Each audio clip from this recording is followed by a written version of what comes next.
இந்த சிப்பிக்காலாம் இது கிரேவி எப்படி செய்யறதுன்னு பார்ப்போம். அதுக்கு ஒரு மிக்ஸி ஜார்ல ஒரு கைப்பிடி அளவு சின்ன வெங்காயம் உரிச்சு வச்சிருக்கேன். அதை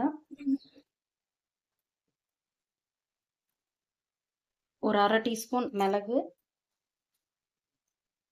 ஒரு அரை டீஸ்பூன் ஜீரகம், அரை டீஸ்பூன் சோம்பு,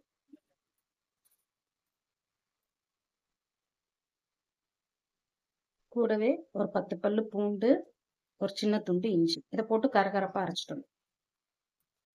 ஒரு பாத்திரத்துல இல்லைன்னா ஒரு வானலில கொஞ்சம் எண்ணெய் ஊற்றிக்கோங்க. கொஞ்சம் பட்டை, கிராம்பு, ஏலக்காய் நுணுக்கி வச்சிருக்கேன், அதை அதில் போட்டுக்குவோம். இப்போ நம்ம அரைச்சு வச்சிருக்க வெங்காயம், இஞ்சி, பூண்டு, மிளகு, ஜீரகம் அதை போட்டு அடுப்பை சிம்ல வச்சுக்கோங்க. அப்படி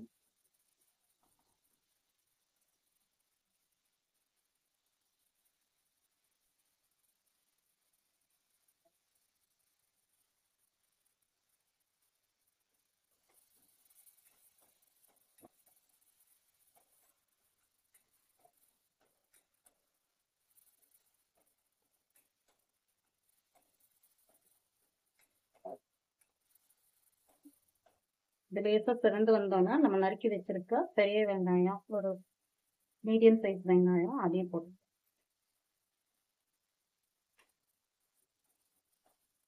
ஒரு தக்காளி நறுக்கி வச்சிருக்கேன் அதையும் போட்டு வந்துட்டு,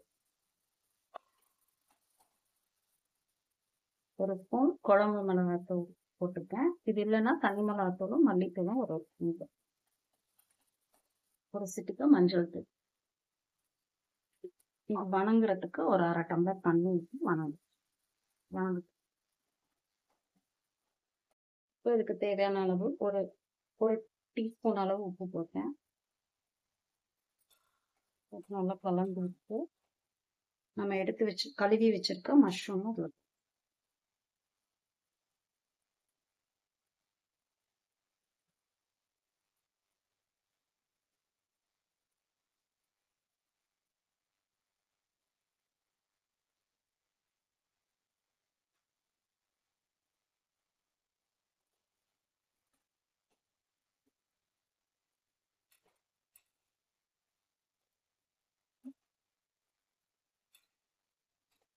இது வேகிறதுக்கு ஒரு அரை டம்ளர் தண்ணி ஊற்றி மூடி வச்சு.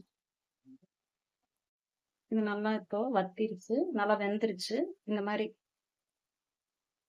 வத்தினோம்னா கருவேப்பிலை கொஞ்சம், கொத்தமல்லி கொஞ்சம் தூவி இறக்கிடலாம். இது சப்பாத்தி, சாதம், தோசை, இட்லி எல்லாத்துக்கும் போட்டு சாதத்துல போட்டு சாப்பிடவும் நல்லா இருக்கும். சப்பாத்தி, தோசை, இட்லிக்கெல்லாம் தொட்டு சாப்பிட்டா நல்லா இருக்கும்.